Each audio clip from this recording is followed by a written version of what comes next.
Bonjour mes bien-aimés, que la gloire revienne à notre Dieu pour cette nouvelle journée remplie de sa grâce et de sa miséricorde.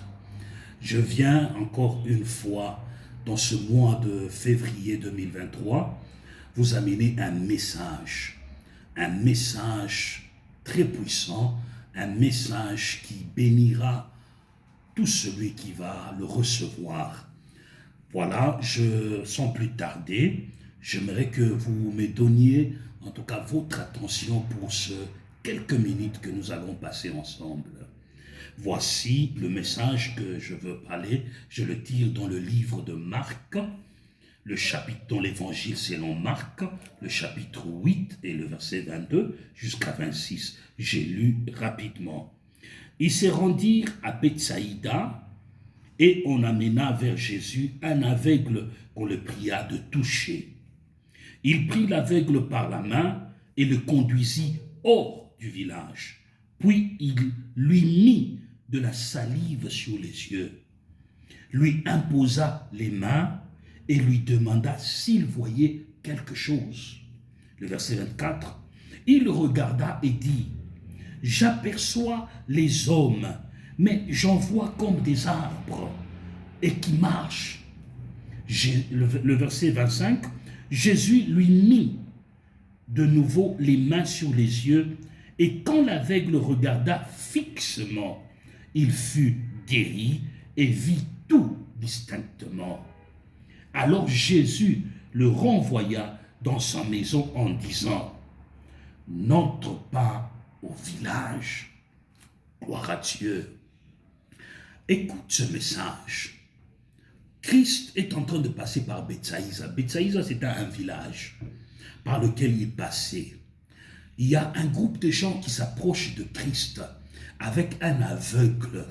Et en approchant Christ, il lui demande si Christ pouvait les toucher. Christ a pris l'aveugle à la main. Il alla avec lui hors du village. Il a pris la salive, lui imposa, lui mit sur les yeux, et puis il a mis sa main. Il a demandé à l'aveugle, « Est-ce que tu vois ?» L'aveugle lui dit, « Non, non, je vois les hommes comme des arbres qui marchent. » Jésus mit encore sa main et l'aveugle lui dit, « Non, je vois maintenant distinctement. » Après cela, le Christ lui interdit formellement, ne rentre plus dans le village. Waouh! Le premier point ici, nous devons en tout cas parler. J'ai tiré ce point. Le Christ, quand on l'approche, les gens qui ont approché Christ, ils n'ont pas reçu des conditions ou des termes qu'il fallait remplir pour l'approcher.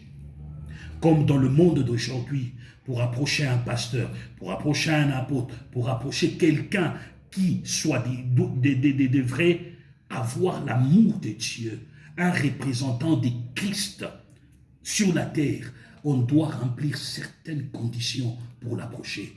Ça, c'est une chose qu'on doit blâmer dans notre société d'aujourd'hui. Il faut refuser et dire non à ces genres de pratiques. Pour voir un homme de Dieu, il n'y a pas de conditions, il n'y a pas de termes, il n'y a pas de règles, il n'y a pas de régulations. Christ lui-même l'a montré. Quand on l'a approché, il n'a pas discuté, il a pris la main, il est allé avec l'aveugle hors du village. Alors, la question qu'on doit se demander maintenant, c'est pourquoi hors du village? La première des choses qu'il faut savoir, quand il a pris l'aveugle et il est allé avec lui hors du village, il a appliqué sur les yeux de l'aveugle sa salive. Ce qui montre qu'il fallait racheter la vision de l'aveugle. La vision de l'aveugle était confisquée dans le monde spirituel. La vision de l'aveugle était perdue, ou bien on avait déjà possédé sa vision, il ne voyait plus. Alors il fallait racheter.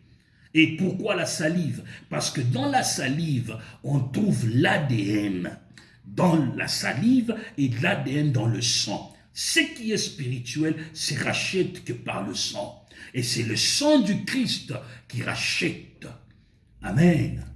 C'est pourquoi Christ a pris la salive. Parce que dans la salive, on trouve l'ADN, l'acide désoxyribonucléique qui se trouve dans le sang et dans la salive. C'est pourquoi les yeux de cet aveugle étaient rachetés. Qu'est-ce qui a causé la cécité de cet homme? Cela montre que, par le rachat, cela montre que l'atmosphère du milieu dans lequel il s'est trouvé, l'atmosphère du village dans lequel il était polluée. C'est pourquoi le message d'aujourd'hui, je l'ai intitulé « Une atmosphère spirituelle polluée ». Gloire à Dieu. Il y a des milieux dans lesquels tu fréquentes, il y a des villages dans lesquels où tu y entres et tu te trouves bloqué. Pourquoi le village? La Bible nous dit que c'était dans un village, le village de Bethsaïda, où Christ devait prendre et sortir dehors. C'est-à-dire que dans ce village, il y avait des pratiques, il y avait des sacrifices, il y avait des rituels qui polluaient l'atmosphère, qui devaient bloquer Christ afin qu'il ne guérisse pas, qu'il ne rachète pas cet homme. Parce qu'il s'est retrouvé dans un territoire où l'atmosphère était polluée. C'est à la raison pour laquelle il est allé avec lui hors du village et il lui a défendu, après la guérison, de ne pas y rentrer. Ce qu'il faut savoir, sous une atmosphère polluée, le blocage se retrouve. Il y a des gens qui perdent leur fécondité.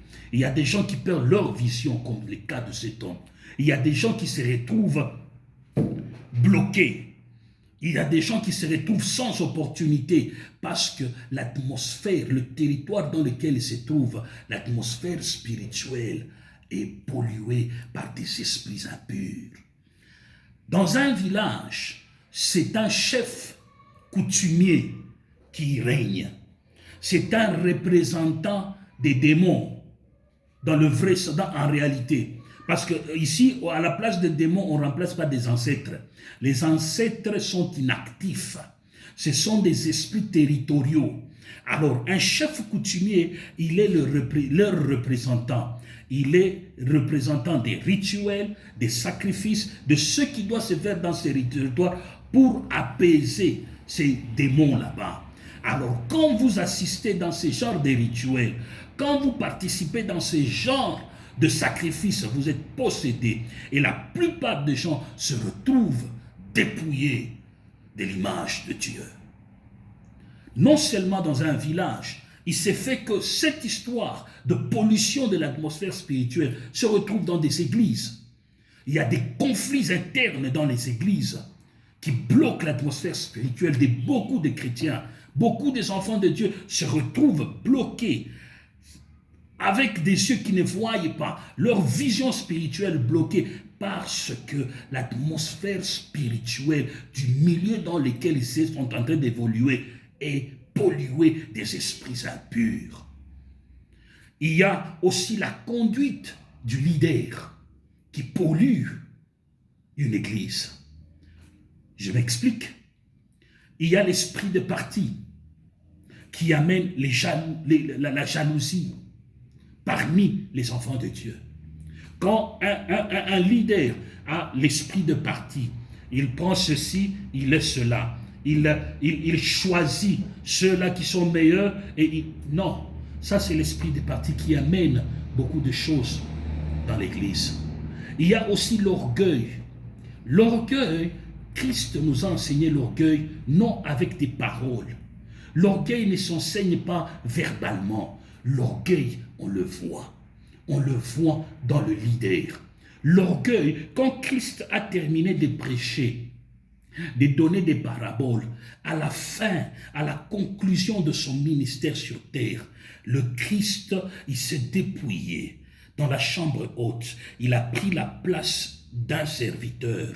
Il a lavé les pieds de ses serviteurs, juste pour leur montrer que l'humilité ne s'enseigne pas avec des paroles. L'humilité se montre. Quand on ne voit pas l'humilité dans dans un serviteur de Dieu, dans un leader, sachez que l'orgueil sera dans toutes les personnes de l'Église. Et vous savez, le diable n'a pas été chassé du ciel à cause du mensonge. Le diable n'a pas été chassé du ciel à cause de ce qu'il faisait. Non, non. Il a été chassé du ciel à cause de l'orgueil. L'orgueil est un vice dans l'Église. C'est ce qui pollue la nature et les territoires ecclésiastiques du monde ecclésiastique d'aujourd'hui. Je vous en supplie, peuple de Dieu, nous devons amener Christ dans notre territoire en expulsant toute forme de sacrifice, des rituels. Et dans les églises, on doit expulser l'orgueil, la haine et tout ce qui amène, qui invite le diable pour que l'atmosphère spirituelle ne soit pas polluée. Je veux vous inviter, mes frères et mes sœurs, à une courte prière, juste pour faire recours à la grâce de Dieu et que Dieu rachète tout celui qui s'est retrouvé, qui a participé dans des sacrifices, qui s'est retrouvé en train de performer des rituels dans sa vie et qui s'est retrouvé bloqué ou bien qu'il a manqué quelque chose dans sa vie. Prions au nom de Jésus. Éternel notre Père, je t'en supplie, Papa, j'ai prié pour mon frère, je prie pour ma sœur, afin que, Éternel Dieu, que tu puisses le racheter par la puissance du sang de l'agneau qui a coulé à la croix de Golgotha. Rachète-nous de la cécité spirituelle, rachète-nous de l'infécondité, rachète-nous, Seigneur, de tout ce que le diable a amené pendant qu'il polluait le territoire dans lequel nous vivons. Nous t'en supplions, fidèle et véritable Dieu. Au nom de Jésus-Christ, je prie pour mon frère et ma sœur. Amen. Que Dieu vous bénisse.